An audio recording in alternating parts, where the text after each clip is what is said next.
Thank you so much for choosing to come out this evening and join me in this and trusting me with your time this evening. I'm really, really grateful. And it's fantastic to have you here. And welcome if this is your first time in Bessels Green Baptist Church. You are really welcome. My name's Charlie, I think most of you know that, and I'm one of the ministers here. And I'm just really grateful for you for being here this evening. I'm going to talk for 20 minutes to maybe half an hour if I get carried away. And then we're going to throw it open for a Q&A. Now, I can't guarantee I'll have answers to your questions.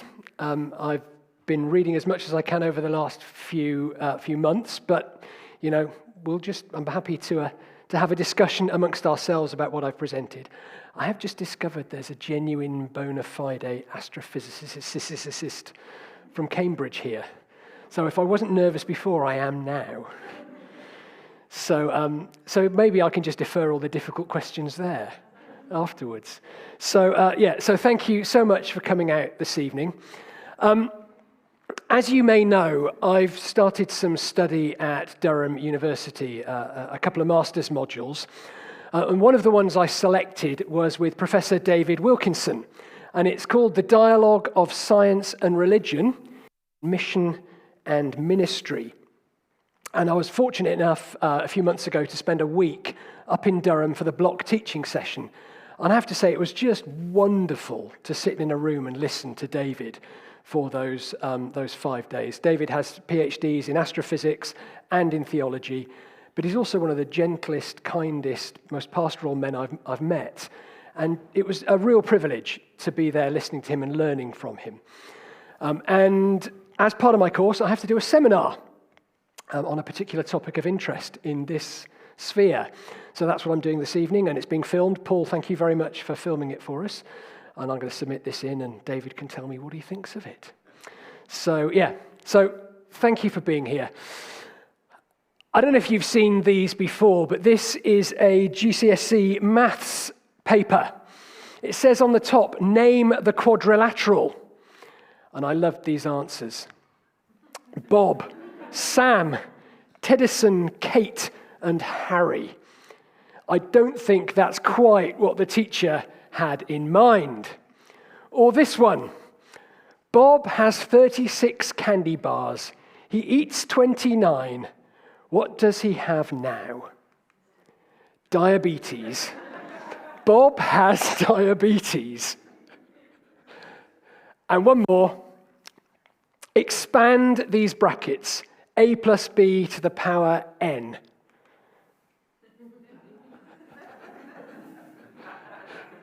To which the teacher has written at the top, very funny, Peter. I did do A-level maths at school. I did relatively well at GCSE maths, but when I got to A-level, it took a strange turn in my mind. Any sum that has more letters than numbers is no longer maths. No, I know that's not quite true, but I don't know how well you speak maths, but maths is a language in and of itself. And the mathematic community said this in 1986, presented to the Proceedings of the Royal Society of London. We collectively wish to apologise for having misled the general educated public by spreading ideas about the determinism of systems satisfying Newton's laws of motion that after 1960 were proved to be incorrect. Modern theories of dynamical systems have clearly demonstrated the unexpected fact that systems governed by the equations of Newtonian dynamics do not necessarily exhibit the predictability property. That's quite a long phrase, but it is the mathematical community apologizing to the world for having misled the public slightly. And what they're saying is this. Newton's laws of dynamics explain very precisely the motion of large objects. We know the mass of this ball, we know gravity, we know the force I'm going to put into it, and therefore you should be able to catch it. And they're incredibly effective. And so scientists and SpaceX, NASA have used these laws to send probes as far as Pluto. And by obeying these rules, that's the equivalent of throwing one thing from one moving plane to another moving plane across opposite sides of the galaxy and hitting it to the accuracy of a postage stamp. That is some calculations. So Newton's laws work on a big scale. But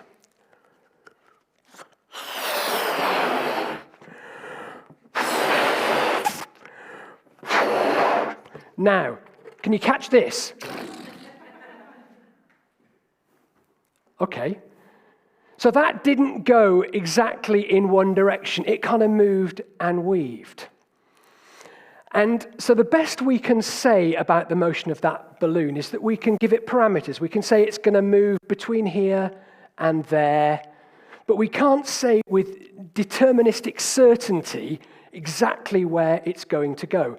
The motion of that balloon is too complex. The molecules coming out of the end, the way they're blowing, the way they're moving, it's going to move in an indeterminate direction. Now, we can set parameters, but we can't say precisely where it is going to end up.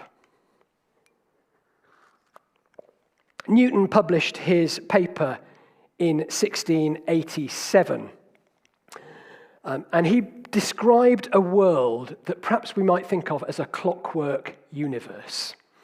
A world where one action determines the next action, determines the next action, and so it goes on, all in a chain reaction. And with the publication of his Principia Mathematica, he kind of handed God his P45. God was no longer required to sustain creation. God was relegated to the role of creator, watchmaker, who created these laws and these rules, set them up, set it in motion, and then returned back to heaven for a nap, while the universe got on with running itself. God is no longer needed in a clockwork universe. But that changed over the last 100 years. That clockwork view of the universe has been challenged by modern physics. I read this in a book by John Hedley Brooke. A British astronomer and Quaker, Arthur Stanley Eddington, even made the extraordinary remark that religion first became possible for a reasonable scientific man about 1927. It's an amazing claim. What had changed? What has changed in this last 100 years that has made it possible for science to embrace and engage in this conversation now with religion? Well, it has something to do with the discovery of these three individuals. You may recognize this one, Albert Einstein. This is Max Planck, and this is Niels Bohr. And they're responsible for what you might have heard of as quantum physics, quantum mechanics, a quantum revolution. And it even led Einstein to say at one stage that reality is merely an illusion, albeit a very persistent one. So things have changed in the last 100 years, and that's what I'm going to attempt to explore with you a little bit this evening. And I'm going to do it by looking at three ideas from physics. One is relativity. The second is a very, very high-level basic view of quantum mechanics. And I'm going to briefly mention chaos theory and how they might enable us perhaps to think a bit more about God. But I do want to start with two warnings, because I think this is easy to make, a couple of traps that it's very, very easy to fall into. And the first is around the use of metaphor. In the church, we're used to metaphor. We're trying to talk about God, and God is this numinous mystery. And by mystery, I don't mean that which is totally unknowable, but that can be known endlessly.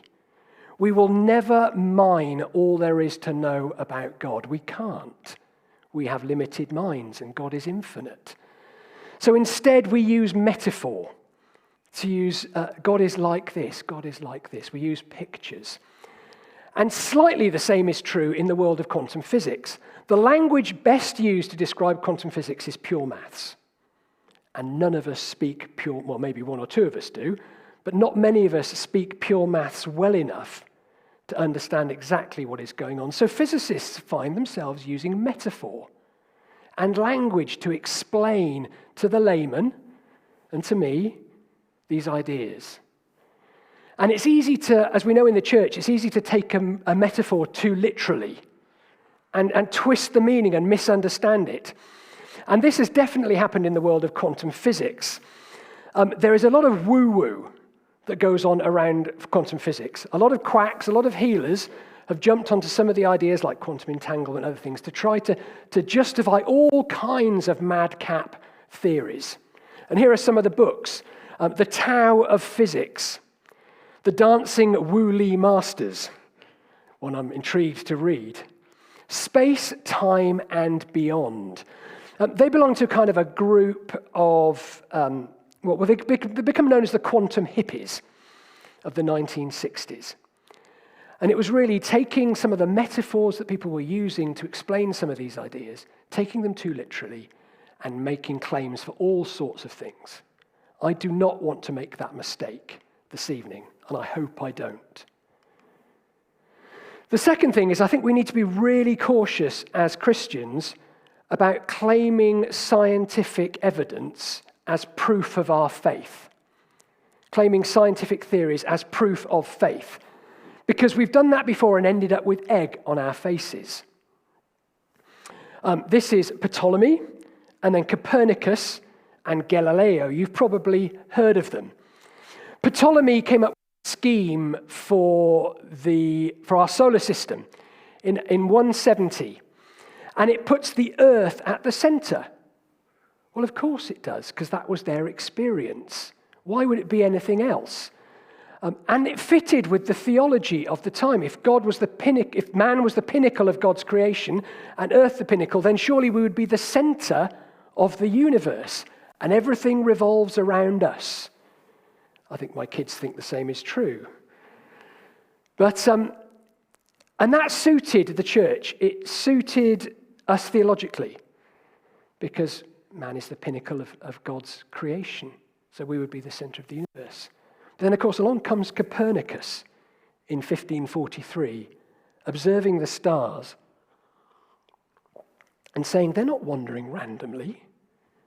We can explain this as orbits, but we can explain it if we put the sun in the center of our solar system. And, of course, what did the church do to Copernicus and Galileo? But blacklist them. And it took nearly 100 years for the church to move from its position of the Earth being the center of the solar system to a heliocentric view. So we need to be a bit careful about jumping on scientific theories and concluding that they're our own. Because even the best scientists talk about their ideas as the best working model we currently have. Now, the certainty is pretty high on some of those models. It's not saying there's a lot that's in doubt, but there's always this margin for the possibility that something new might come along that upturns it and changes it. So we've got to be just that little bit careful. So I hope I don't make that mistake. I mean, interestingly, it'd be interesting to see where this goes, but this was in the National Geographic last year. New experiment hints that a particle breaks the known laws of physics. A heavier sibling of an electron, known as a muon, is challenging the standard model of all of the particles in the universe.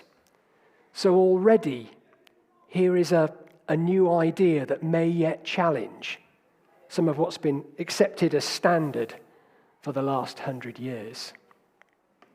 So what I want to do is, looking at some of these things, is I don't want to claim them as truths for people of faith, but I do want to look for resonances, for reflections, and for echoes that might help us, or that might be connections between science and religion. And the first one is, you may know something about, is this idea of relativity.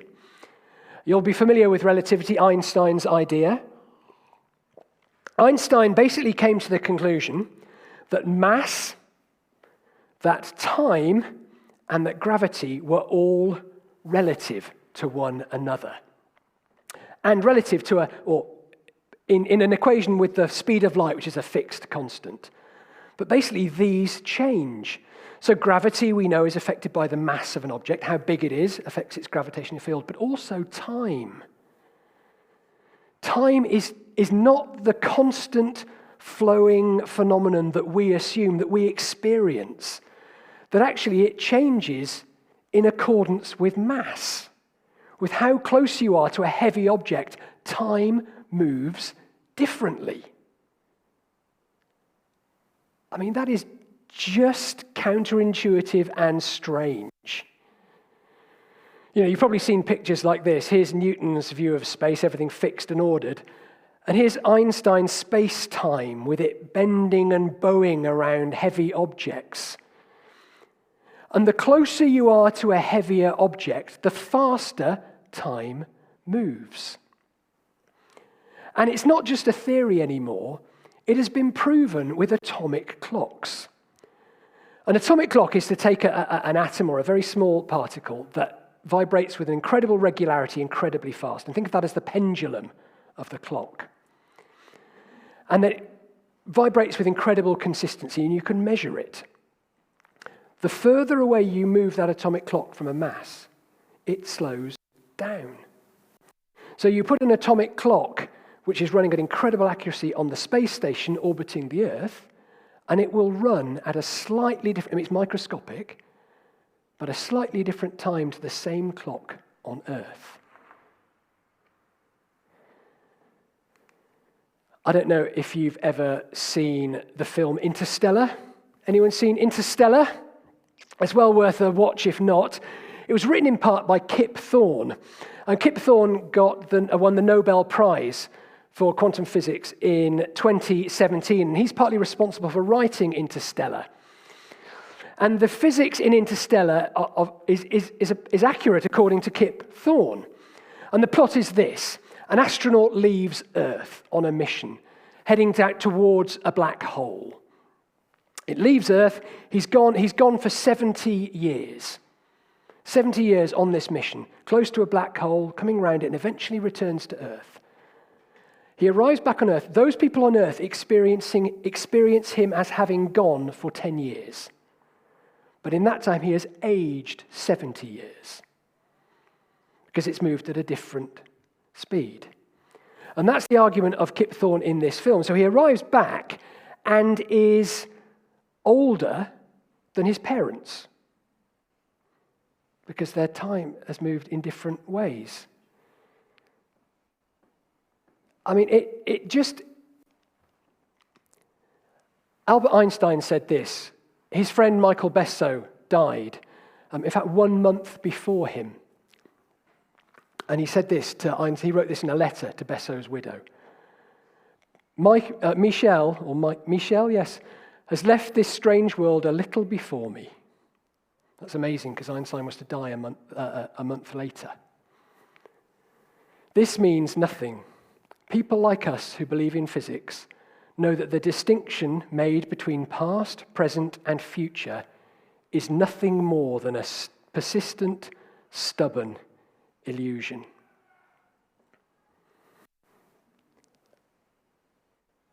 Or as the writer of Ecclesiastes put it, he has made everything beautiful in its time. He's also set eternity in the human heart. Yet no one can fathom what God has done from beginning to end. I don't know you, but those sorts of ideas, they just blow my mind. When we talk about a God who is outside time, who's beyond time, we talk about time. You never think of time as something that is experienced differently depending on where you would be in the universe, on how close you are to a massive object. What do we even mean by time? The second idea I want to think about with you briefly is some of this idea of quantum mechanics. Now, as you'll discover very quickly, I am not a quantum physicist by any stretch of the imagination. But I have read as much as I can and engaged with the subject as well as I can over the last few months. Richard Feynman, who is a qualified particle physicist, who received his Nobel Prize in 1965 for work in quantum physics, said this: "If you think you understand quantum mechanics, then you don't. I think I can safely say that nobody understands quantum mechanics."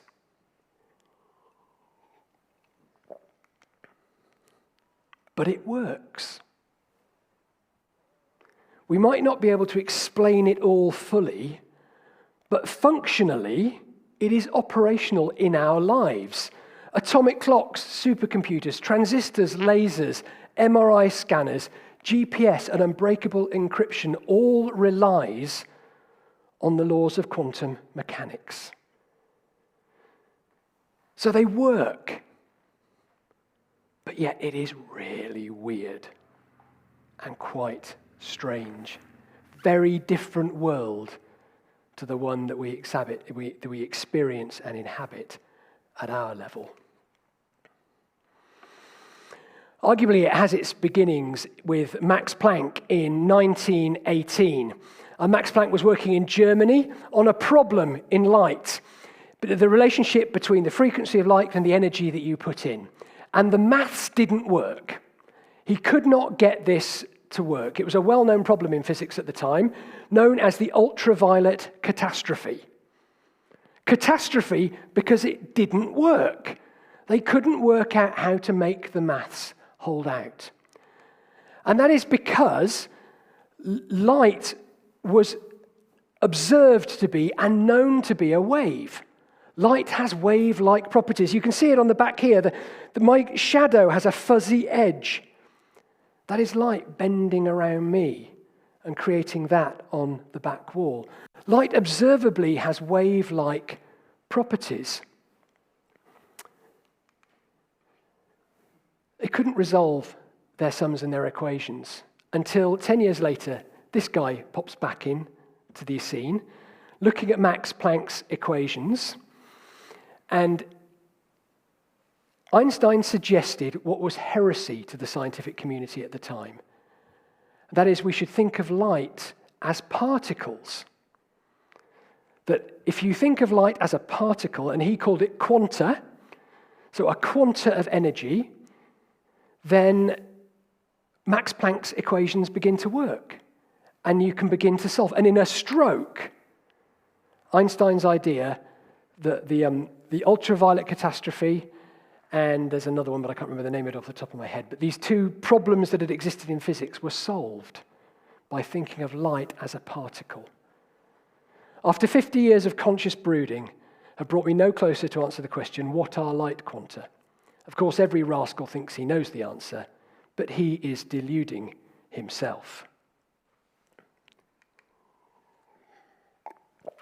The strange conclusion of particle physics is that light is both a wave and a particle. That when you look at it and you ask a wave-like question, you get a wave-like answer. When you ask a particle-like question, you get a particle-like answer. And you can't know the difference. The more you know about one, the less you know about the other, and vice versa. It's become known, you might have heard of it, as wave-particle duality. That light acts like a wave in many respects, and like a particle in other respects. And it really depends what question you're asking. That these are two seemingly contradictory realities. That waves are dissipated energy, and a particle, think of a bullet, is like a concentrated matter, a point. And yet quantum physics says that light is both of these things. Eventually pulled together in an equation by a guy called Paul Dirac from Cambridge, who created quantum field theory. But still it holds. Light is both a wave and a particle. And actually the same is true of quite a few particles in the world of physics. Electrons. In 1927, an experiment was carried out on a stream of electrons, passing them through two slits. It's a famous experiment. It's known as the double slit experiment. And they discovered that this stream of electrons exhibits wave-like pattern of interference on a plate on the back wall, despite the fact that it's a stream of what was thought of as particles. The experiment was redone in 1974, firing a single electron at a time, and it still creates this wave-like interference pattern.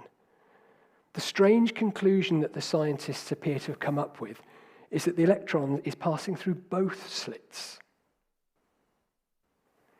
Entirely counterintuitive and weird, I know, because it's a particle.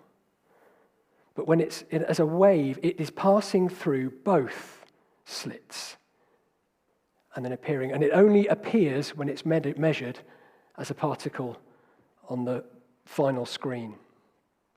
It's what physicists talk of as superposition. That when we're not looking, when this wave is moving, that a subatomic particle is everywhere and nowhere, all at the same time. And yet it only appears as a particle when we observe it. And when we interact with it and measure it and observe it, we find out where it is because it reveals its position to us. But before that point, it's described mathematically as a range of possibility. It's between here and here.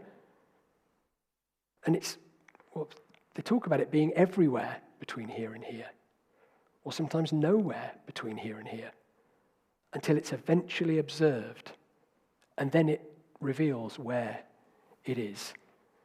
The term they used for that is called superposition. Einstein hated it. Einstein said this about superposition: the moon does not simply disappear when we are not looking at it. That's what he felt they were arguing. You're telling me that the moon is not there when I'm not looking at it. I've just got 3 observations on this that I want to just throw out there as thoughts, really. We can come back and discuss them later. Quantum physics talks about 2 seemingly different simultaneous realities: a wave and a particle. We as Christians talk about Jesus as 2 simultaneous realities about God and man. And we do so apologetically. Yet the physics community here is talking very confidently about 2 realities that have to be held in tension. And the more you know about one, the less you know about the other. You can know where it is, but not what it's doing, or you can know what it's doing, but not where it is. Secondly, that we have no unmediated access to objective truth, because I'm the one who's doing the measuring. And by interacting with the system, it gives me an answer. It's only when I interact with it that it reveals where it is. Prior to that, we don't know. And therefore, that there's some extent that reality itself, at its most basic level, is relational.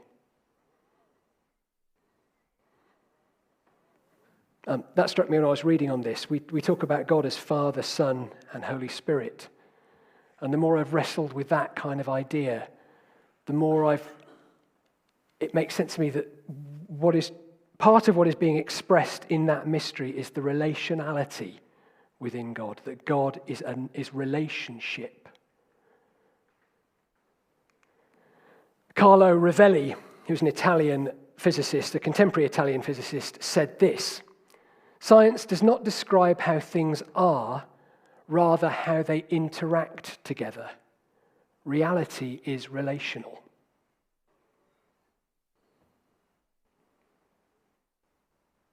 I find that a fascinating concept to think about. Reality is relational.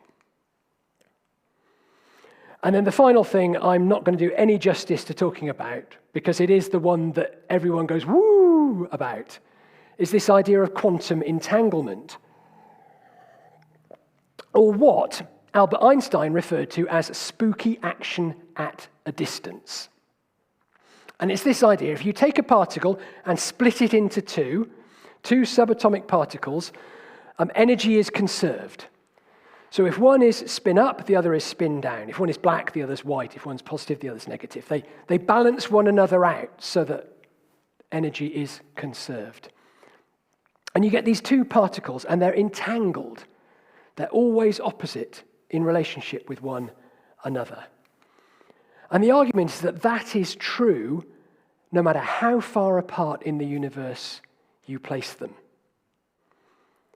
And that actually action on one particle is mirrored instantaneously in the other one, no matter how far apart it is. That's why Einstein called it spooky action at distance, because he hated it. Because it kind of implied that these particles were communicating in some way faster than the speed of light. And as Einstein knows, nothing happens in the universe faster than the speed of light, so this cannot be right.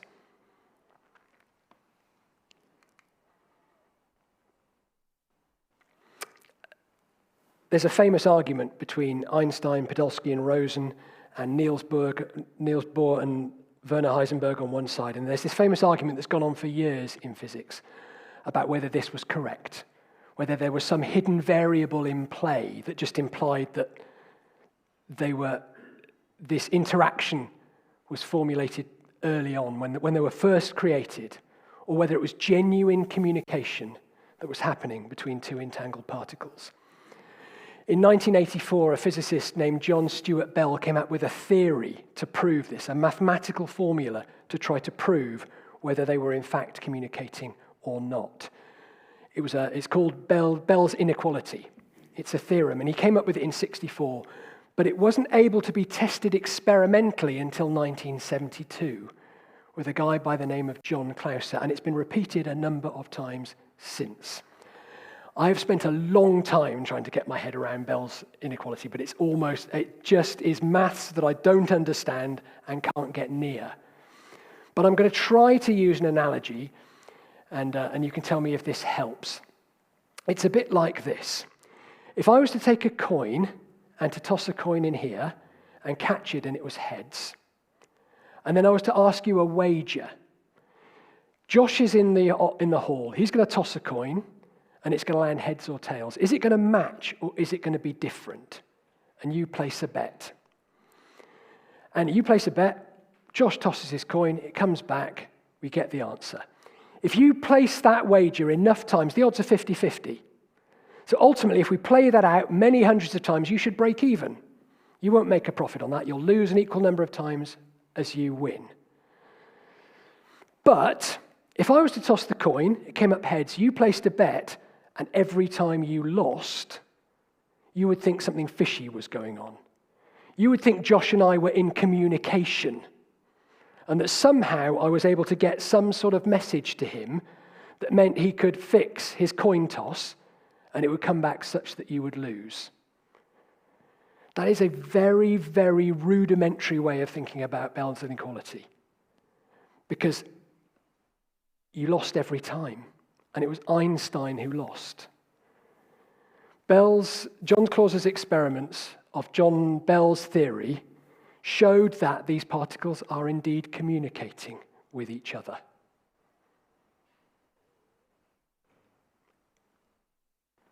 It's just strange. Instant communication over a potentially infinite distance. That's an idea. Or the entangled relationship between two objects over an infinite distance. Now, this is where we get to the woo-woo, and this is where those quantum hippies love to jump in here and claim all sorts of things around entanglement that I don't think it can hold. But it's interesting that this idea that in modern particle physics, there's this idea of communication and relationship over this incredible distance. And finally, and very briefly, chaos theory. We're back to the clockwork universe again. You know, this idea of a universe that's wound up and running? Well, you might have heard of chaos theory.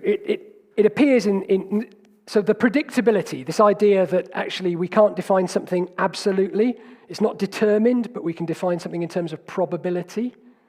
Well, not only is it true of the quantum world, it's true of big systems. For example, the weather. You might have heard of the butterfly effect. The idea that a butterfly flaps its wings in Brazil and there's a hurricane in Africa. And it's that we don't quite know how a small input is going to affect a system, and it can result in a very large output. And it's because within that system, there is possible outcomes. It's not this deterministic clockwork view. There are a number of ways this can go. And as it gets multiplied up, it can take a number of different directions. John Polkinghorn, the physicist and Anglican priest, talks about this idea as that it leaves space for genuine free will. You know, in Newton's world, there isn't much room for free will anymore. Everything is determined an action. Whereas if you take the worlds of quantum physics and the worlds of chaos theory, there is space and room here within nature itself for free will, for human action, and for divine action. So thank you for bearing with me. I was too grand to say in conclusion, because I'm not quite sure I'm going to conclude anything very concrete from this, but some final thoughts perhaps to leave you with. We have lived for a long time with a conflict model between science and religion. You'll be familiar with it through the work of Dawkins, the God delusion. And to be honest, Dawkins' argument is to demolish a weak straw man of fundamentalist Christianity that, to be honest, deserves to be demolished because it doesn't stand very well anyway, and it's cheap, lazy, easy argument. But it's become very popular in our consciousness, and this idea that science and religion are at odds with one another has become perhaps the dominant theme or dominant idea in particularly British culture, interestingly enough. But I think there are other ways to view the relationship between science and religion. One that's been popular that perhaps I grew up with is you might consider to be the complementary model. Stephen Jay Gould described science and religion as non-overlapping magisteria, as each having their own sphere of influence, but that they shouldn't overlap. Science is the how things work, and religion is the why things are as they are, and that they don't overlap and they should remain complementary but separate. Yet increasingly these days, science and religion are finding themselves needing to be in dialogue. Things like AI is coming up against ethical decisions that science isn't equipped on its own to answer. It needs to look to philosophy. It needs to look to theology, to be a conversation partner as these technologies develop. Gene editing. There are moral and ethical decisions that belong to the realm of philosophy and religion and theology that need to be discussed. And I don't think we need to fear the conversation. Because from my limited understanding, both science and religion are concerned with a common goal. And that common goal is truth. And we should not be afraid of truth. Science is coming at it from one direction, with one language, attempting to discern truth. Religion comes at it from another direction, attempting to discern truth. And we should be able to talk together in dialogue about what that might look like. Just a few closing thoughts before I open it to question, correction, and anything else you want to throw at me. Einstein said this: the most incomprehensible thing about the universe is that it is comprehensible. That the universe is intelligible. is in itself an unfathomable mystery. And Paul Davies, again a quantum physicist, said this: "There is now broad agreement among physicists and cosmologists that the universe is in several respects fine-tuned for life. In my opinion, science offers a surer path to God than religion." Interesting comment. This idea of a fine-tuned universe, there are 6 or 7 constants in our universe that if they were even a tiny, tiny fraction out, life would not be possible as it stands. The chances of these being lining up exactly as they do has been compared to the equivalent of you winning the lottery every day of your life. Now, how it happens to be like that, is it designed that way? Is there something inherent within the universe that's creating that? Is it God's hand? Or you end up with multiverse theories, but we're not going to get into that this evening. But this idea that our universe is so finely tuned, it appears, for life, as to almost be impossible to be an accident. And finally, some things have to be believed to be seen. Yes, that is right. I've put it that way around. Some things have to be believed to be seen. It's actually a lyric from a U2 song. But anyway, there we are. You know, the God particle, the Higgs boson, actually, interestingly, it was called the God particle because it was that goddamned particle. That was the abbreviation. It was nothing to do with God. It's they couldn't find this goddamned particle that was implied by all the equations, but they couldn't find it. But believing that it was there because they saw the evidence for it, they kept searching and kept searching. And this is the Hadron Collider in CERN. And a few years ago, no one's seen the God particle, but it was measured and its influence was seen. Some things have to be believed to be seen. And I'm going to finish with this. This is from Robert Jastron, from his book, God and the Astronomers. For the scientists who's lived by his faith in the power of reason, the story ends like a bad dream. He's scaled the mountains of ignorance. He's about to conquer the highest peak, and as he pulls himself over the final rock, he is greeted by a band of theologians who've been sitting there for centuries.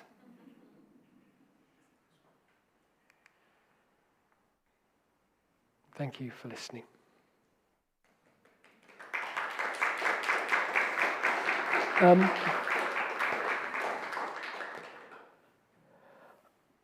As I said, I am very willing to open this perhaps for a discussion rather than questions and answers, because I'm not sure I have any answers.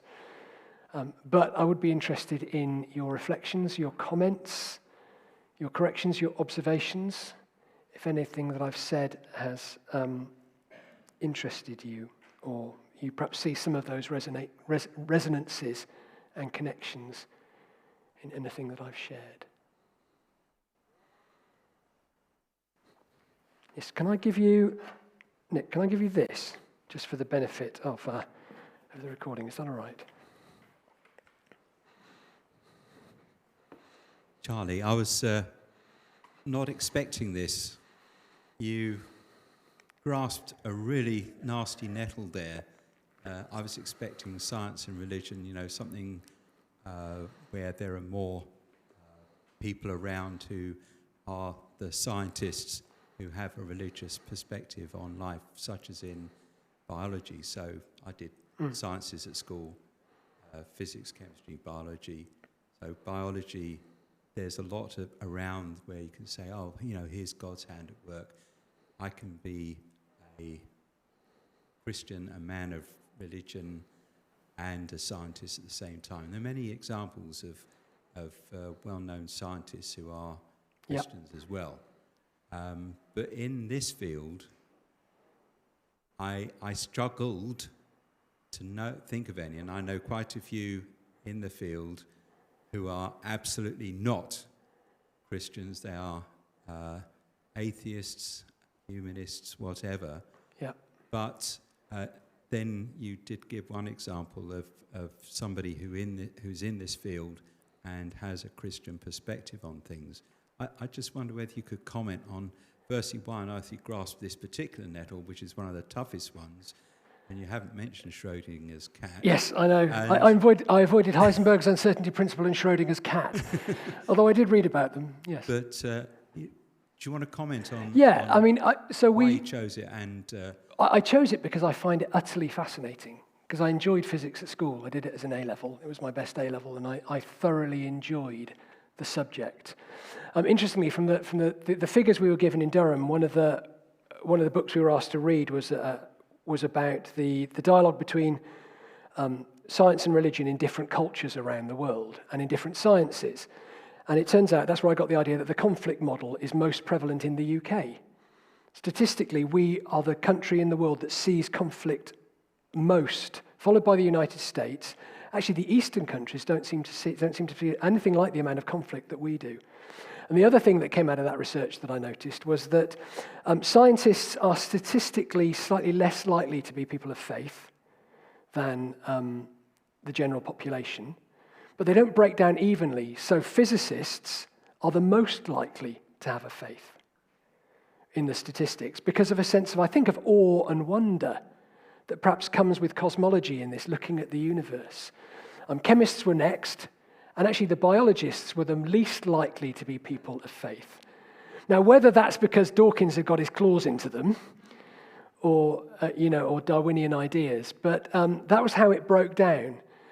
But lots and lots of members of the science community are people of faith. I mean, John Polkinghorn is one person that I'd read over years before I came to even tackle this, and that's part of where my interest comes from. He was a particle physicist who contributed to a lot of these ideas when they were exploding onto the scene, and was at Cambridge.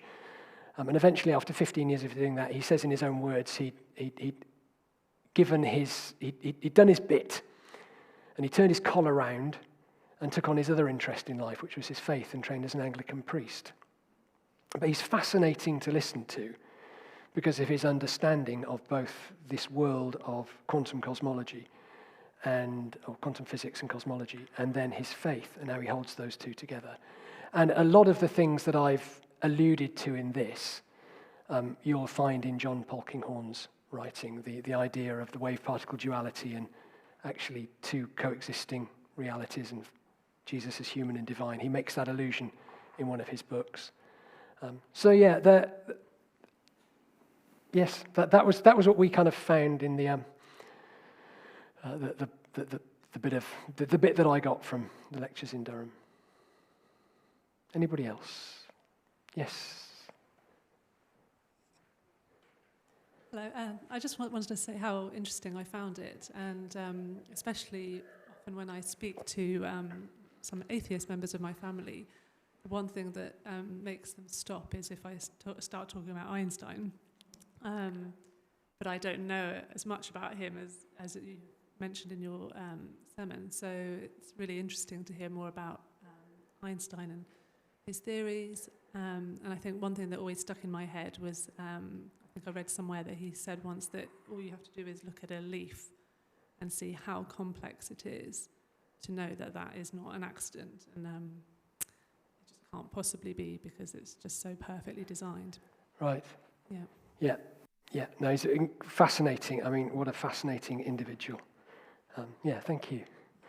And you can please do feel free to correct anything you think I've strayed into weeds where I shouldn't belong. No. I mean, I knew John Polkinghorn. I know Paul Davis. Okay. And George Ellis, who also won the Templeton Prize. Right. That's through them. And Martin Rees, who won the Templeton Prize. Yes. I'm a cosmologist. Yeah. So there have been two very fine cosmologists who are intimately connected to religion. Yeah. One I never knew because he died before I was able to talk to him, is Father Lemaitre, a Belgian priest who invented the Big Bang Theory. The other one is a friend of mine who's still alive called Michael Heller, who's now a cardinal in the Catholic Church.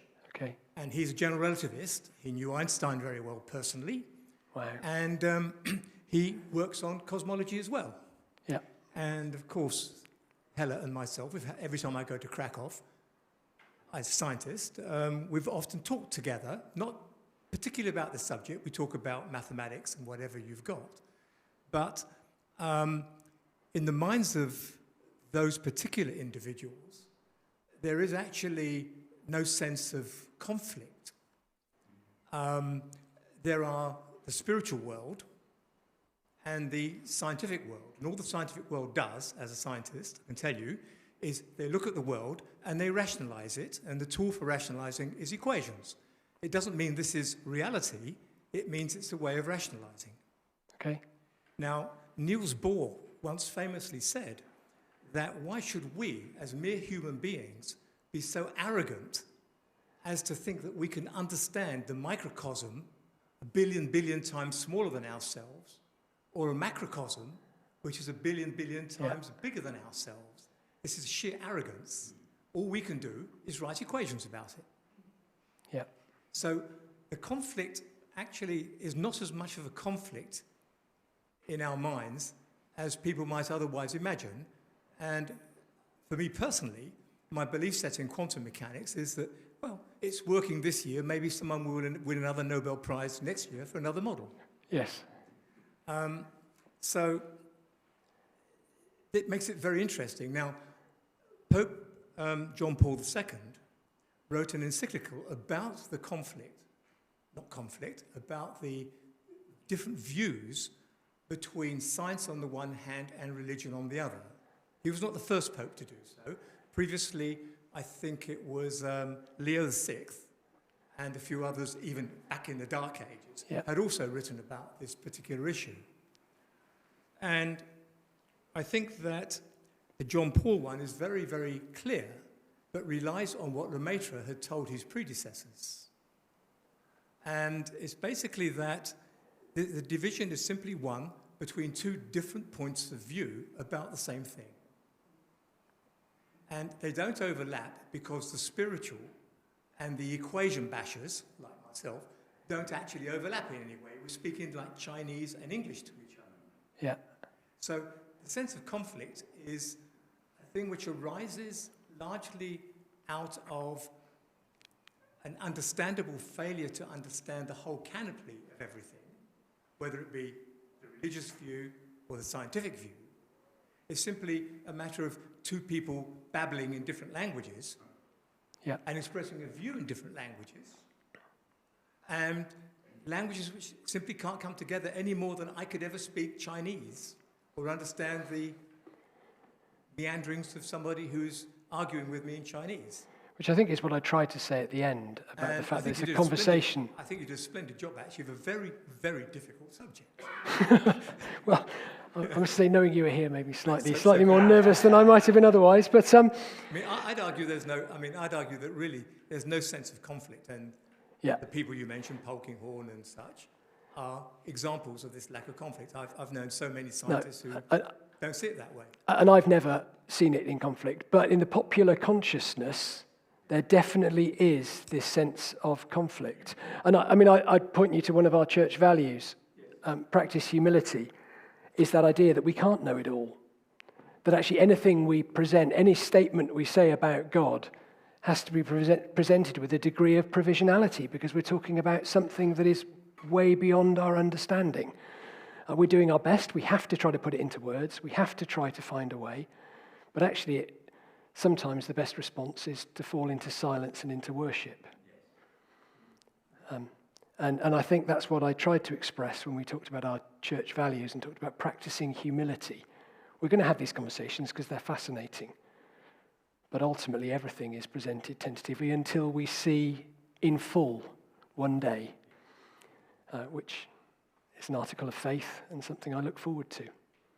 But yes, thank you. And I'd love to have a conversation later, and you can tell me in private where I noticed there was some conversation between you on one point, and I thought, oh, heck. I've strayed off into the deep weeds here. But yeah, I'd love to have a conversation afterwards. Is there anybody else who wants to say anything? Yes, Andy, and then Andrew, and then we ought to stop after that, maybe. I guess it's just an observation that you've half made already, but listening to you talking and listening to your comments, it was the idea of provisionality and humility, and you talked in the discussion about the search for truth. Yeah. And maybe there is a danger in both communities, and Christians have certainly been guilty of it, that we think we found truth, and therefore we have to defend truth, rather than truth is something we hold with an element of provisionality, because we're on a journey of knowing, and there is always more to be discovered, Yeah. Both about God and about ourselves, but also within the scientific community, which is where I guess the humility comes from. So we have to hold, in a sense, we hold firm to truth, but in another sense, we hold truth lightly. Yeah. Because we're constantly learning. Yeah. And there is more truth to be discovered, as it were. No, absolutely. I mean, I firmly believe there is truth, but I equally firmly believe I have no access to it because it's through my own mind, and my own mind is so limited that how can I claim to grasp truth? Yes, I do believe there is truth. Actually, you might talk about God as truth or Jesus as the embodiment of truth. They're kind of theological ideas. But I still, and I that's what I quite liked about one of the outcomes of Werner Heisenberg's ideas, from what I understand, is this idea of that we're interacting with the system. So you're not separate. You are part of the system. And you are by doing the measurement. You're interacting with and affecting the result. And we can live no other way. So I find that an appealing idea and a humbling idea. It doesn't stop me believing in truth and striving to find truth and trying to live my life in the light of that truth. It just causes me to treat with some humility any claims I want to make about having found it. But I don't think we should ever give up, would be my take, I think. Andrew, you get the last question, because then I said we'd be an hour, and we've been an hour. And thank you for your time this evening and for trusting me with these mad ideas. I'm not going to ask you a difficult question. So, I mean, I like maths. I've always enjoyed maths, but I found my limit is I need to be able to visualize it. And at some point, when you start to get towards some of the issues you've talked about there, visualizing what they're talking about isn't possible, and therefore I can't get my head around it.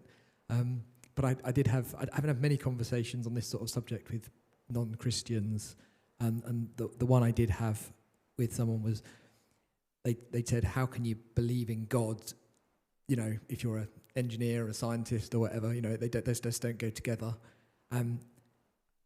And just the fact that we're here, I think to a large extent is pretty conclusive proof that God does exist, because the odds stacked against us in terms of the world forming around a sun at the right distance and then evolving over millions and millions of years to the point that it can sustain life, and then life developing, and then intelligent life developing, because that we're not surrounded by high-level intelligent life. There's lots of life around us that we don't understand that does its own thing, but the fact that we've got to where we are and the number of millions and millions of events that could have happened that would have stopped humans getting to where we are now just means that, for me, you can't argue that that's just pure luck and just happened randomly by spontaneous events happening over the last there are various analogies they use, aren't they? One's a jumbo jet flying through a scrapyard and assembling a Rolex. I mean, I guess the physics argument is that the word multiverse comes in, and if there are multiple universes, an infinite number of multiple universes, then one of them is going to have intelligent life in it, but then another one's going to have a pink elephant that's landing on my head right now, and another one's going to have, but that gets very strange at that point, and I kind of check out, and I think I prefer the idea of, there might be all these multiple possibilities. There's this, that the universe appears to have within it possibility, and that perhaps that possibility is ordained and directed in some shape or form by God, who has this time, looks at time outside of as we see it, as we understand it. And I don't know what the future holds, but I know who holds the future. And that would be where my trusting comes in and my faith comes in. Friends, it is 8 o'clock. I'm going to say thank you very much for coming and bid you good night. I'm going to hand this in and then see what feedback I get. But thank you so much for being part of this seminar and for joining in the Q&A. And I'm just very grateful for you for giving me your time. So bless you. Have a good evening. Thank you.